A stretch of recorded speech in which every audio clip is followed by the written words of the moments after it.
Welcome, boys and girls, to Fairy Tale Land. Today I'd like to read to you Hansel and Gretel. Now, this is one of the most famous fairy tales. And really, it's one of my favorites. I love it very much. Very much. This is written by the brothers Grimm. It comes from Germany. And I'm going to be doing a lot of Brothers Grimm stories, and then we'll do others. Okay, you ready? Hard by a great forest dwelt a poor woodcutter with his wife and his 2 children. The boy was called Hansel and the girl Gretel. He had little to bite and to break. And once, when a great dearth fell on the land, meaning lack of food, he could no longer procure even daily bread, so the father couldn't get any food. Now, when he thought over this by night in his bed and tossed about in his anxiety, he groaned and said to his wife, "What is to become of us? How are we to feed our poor children when we no longer have anything even for ourselves?" "I'll tell you what, husband," answered the woman. "Early tomorrow morning we will take the children out into the forest to where it is the thickest. There we will light a fire for them and give each of them one more piece of bread. And then we will go to our work and leave them alone. They will not find the way home again, and we shall be rid of them." "No, wife," said the man, "I will not do that. How can I bear to leave my children alone in the forest? The wild animals would soon come and tear them to pieces." "Oh, you fool," said she, "then we must all 4 die of hunger. You may as well plane the planks for our coffins." And she left him no peace until he consented. "That's terrible. But I feel sorry for the poor children all the same," said the man. The 2 children had also not been able to sleep for hunger, and had heard what their stepmother had said to their father. What a wicked woman. Gretel wept bitter tears and said to Hansel, "Now all is over with us." "Be quiet, Gretel," said Hansel. "Do not distress yourself. I will soon find a way to help us." And when the old folks had fallen asleep, he got up, put on his little coat, opened the door below, and crept outside. The moon shone brightly, and the white pebbles which lay in front of the house glittered like real silver pennies. Hansel stooped and stuffed the little pocket of his coat with as many as he could get in. Then he went back and said to Gretel, "Be comforted, dear little sister, and sleep in peace. God will not forsake us." And that's true, he never does. And he lay down again in his bed. When day dawned, but before the sun had risen, the woman came and awoke the 2 children, saying, "Get up, you sluggards. We are going into the forest to fetch wood." She gave each a little piece of bread and said, "There is something for your dinner, but do not eat it up before then, for you will get nothing else." Gretel took the bread under her apron, as Hansel had pebbles in his pocket. Then they all set out together on the way to the forest.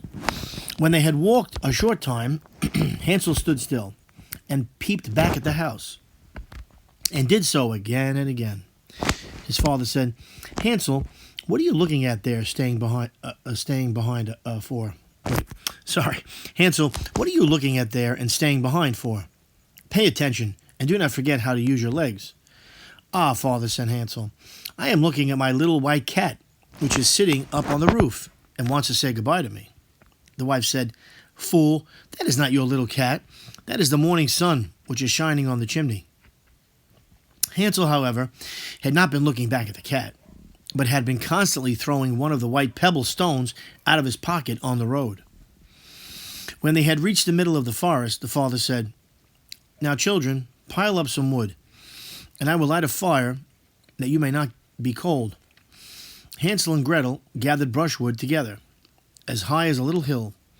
The brushwood was lighted, and when the flames were burning very high, the woman said, "Now, children, lay yourselves down by the fire and rest. We will go into the forest and cut some wood. When we have done, we will come back and fetch you away." Hansel and Gretel sat by the fire, and when noon came, each ate a little piece of bread, and as they heard the strokes of the wood axe, they believed that their father was near. It was not the axe, however, but a branch which he had fastened to a withered tree, which the wind was blowing backwards and forwards. And as they had been sitting such a long time, their eyes closed with fatigue, and they fell fast asleep. When at last they awoke, it was already dark night. Gretel began to cry and said, "How are we to get out of the forest now?" But Hansel comforted her and said, "Just wait a little until the moon has risen, and then we will soon find the way." And when the full moon had risen, Hansel took his little sister by the hand and followed the pebbles, which shone like newly coined silver pieces, and showed them the way. They walked the whole night long, and by break of day came once more to their father's house. They knocked at the door, and when the woman opened it and saw that it was Hansel and Gretel, she said, "You naughty children, why have you slept so long in the forest? We thought you were never coming back at all." The father, however, rejoiced, for it had cut him to the heart to leave them behind alone. See, the stepmother doesn't care because it's not her children. She's wicked, wicked. Not long afterwards, there was once more a great dearth throughout the land, meaning a famine, right? And the children heard their mother saying at night to the father, "Everything is eaten again. We have one half loaf left, and that is the end. The children must go. We will take them farther into the wood, so that they will not find their way out again. There is no other means of saving ourselves." The man's heart was heavy, and he thought, "It would be better for you to share the last mouthful with your children." The woman, however, would listen to nothing that he had to say, but scolded and reproached him. He who says A must say B likewise, and as he had yielded the first time, he had to do so a second time also. Not that strong of a man. The children, however, were still awake and had heard the conversation. When the old folks were asleep, Hansel again got up and wanted to go out and pick up pebbles, as he had done before. But the woman had locked the door, and Hansel could not get out. Nevertheless, he comforted his little sister and said, "Do not cry, Gretel. Go to sleep quietly. The good God will help us." Early in the morning came the woman and took the children out of their beds. Their piece of bread was given to them, but it was still smaller than the time before. On the way into the forest, Hansel crumbled his in his pocket, and often stood still and threw a morsel on the ground. "Hansel, why do you stop and look around?" said the father. "Go on. I am looking back at my little pigeon, which is sitting on the roof and wants to say goodbye to me," answered Hansel. "Fool," said the woman, "that is not your little pigeon. That is the morning sun that is shining on the chimney." Hansel, however, little by little, threw all the crumbs on the path. The woman led the children still deeper into the forest, where they had never in their lives been before. Then a great fire was again made, and the mother said, "Just sit there, you children, and when you are tired, you may sleep a little. We are going into the forest to cut wood, and in the evening, when we are done, we will come and fetch you away." Of course, she's lying. When it was noon, Gretel shared her piece of bread with Hansel, who had scattered his by the way. Then they fell asleep, and evening passed, but no one came to the poor children. They did not awake until it was dark night, and Hansel comforted his little sister and said, "Just wait, Gretel, until the moon rises, and then we shall see the crumbs of bread which I have strewn about. They will show us our way home again." When the moon came, they set out, but they found no crumbs, for the many thousands of birds which fly about in the woods and fields had picked them all up. Hansel said to Gretel, "We shall soon find the way," but they did not find it. They walked the whole night, and all the next day, too, from morning till evening.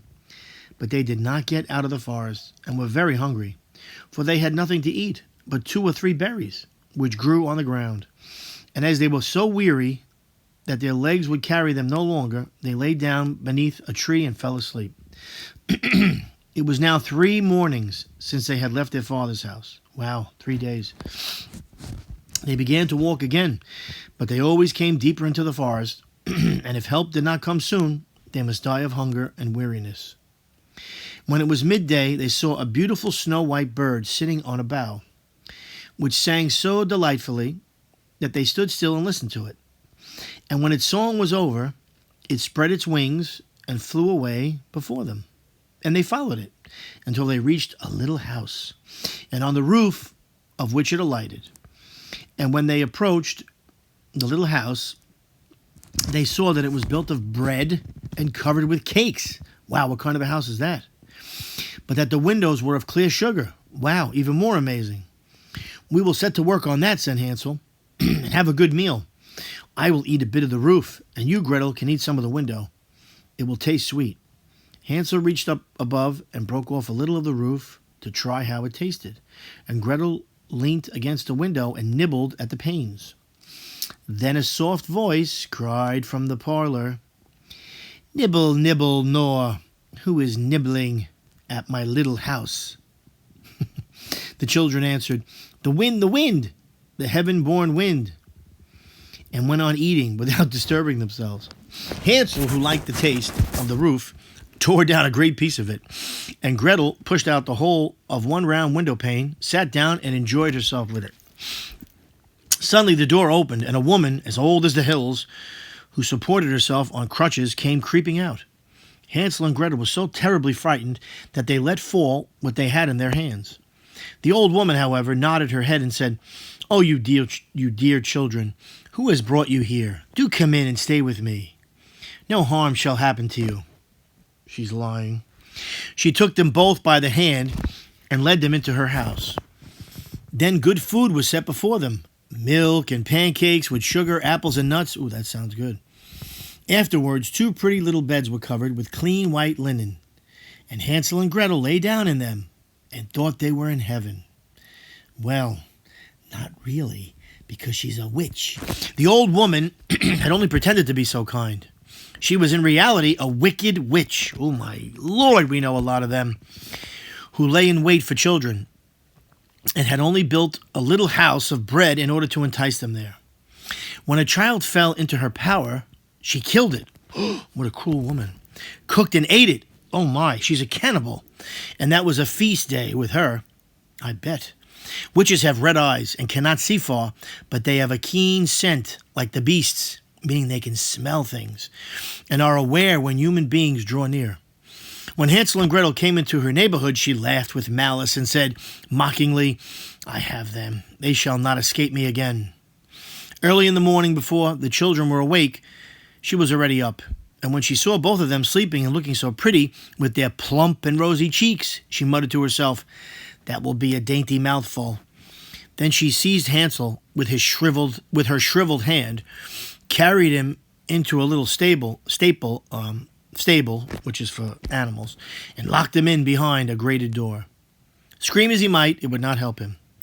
Then she went to Gretel, shook her till she awoke, and cried, "Get up, lazy thing. Fetch some water and cook something good for your brother. He is in the stable outside, and is to be made fat. When he is fat, I will eat him." Gretel began to weep bitterly, but it was all in vain, for she was forced to do what the wicked witch commanded. And now the best food was cooked for poor Hansel, but Gretel got nothing but crab shells. Every morning the woman crept to the little stable and cried, "Hansel, stretch out your finger that I may feel if you will soon be fat." Hansel, however, stretched out a little bone to her, and the old woman, who had dim eyes, could not see it, and thought it was Hansel's finger, and was astonished that there was no way of fattening him up. When 4 weeks had gone by, and Hansel still remained thin, she was seized with impatience, and would not wait any longer. "Now then, Gretel," she cried to the girl, "stir yourself and bring some water. Let Hansel be fat or lean, tomorrow I will kill him and cook him."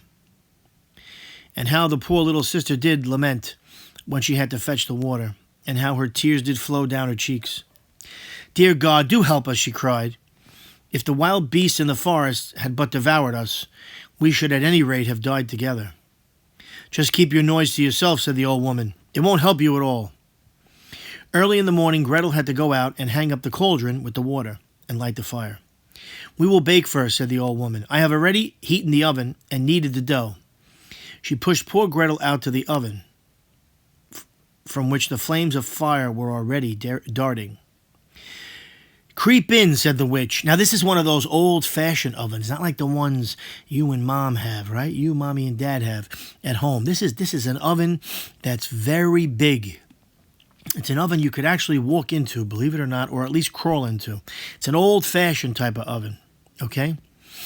So the witch tells Gretel, all right, I'll repeat that. She pushed poor Gretel out to the oven from which flames of fire were already darting.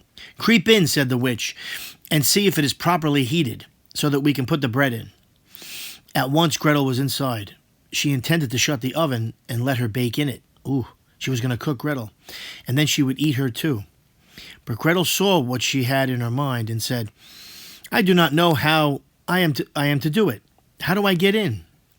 "Silly goose," said the old woman. "The door is big enough. Just look. I can get in myself." And she crept up and thrust her head into the oven. Then Gretel gave her a push that drove her far into it, and shut the iron door, and fastened the bolt. Oh, then she began to howl quite horribly. Yeah, she's burning, but that's good for a witch. Witches were always burnt at the stake, right? But Gretel ran away, and the godless witch was miserably burnt to death. Well, no loss to the world. Gretel, however, ran like lightning to Hansel, opened his little stable, and cried, "Hansel, we are saved. The old witch is dead." Then Hansel sprang like a bird from its cage, and when the door is opened. However, they did rejoice and embrace each other, and dance about and kiss each other. And as they had no longer any need to fear her, they went into the witch's house, and in every corner there stood chests full of pearls and jewels. "These are far better than pebbles," said Hansel, and thrust into his pockets whatever could be got in. And Gretel said, "I too will take something home with me," and filled her pinafore full. "But now we must be off," said Hansel, "that we may get out of the witch's forest." When they had walked for 2 hours, they came to a great stretch of water. "We cannot cross," said Hansel. "I see no footplank and no bridge, and there is also no ferry," answered Gretel. "But a white duck is swimming there. If I ask her, she will help us over." Then she cried, little duck, dost thou see? Hansel and Gretel are waiting for thee. There's never a plank or a bridge in sight. Take us across on thy back so white." The duck came to them, and Hansel seated himself on its back, and told his sister to sit by him. "No," replied Gretel, "that will be too heavy for the little duck. She shall take us across one after the other."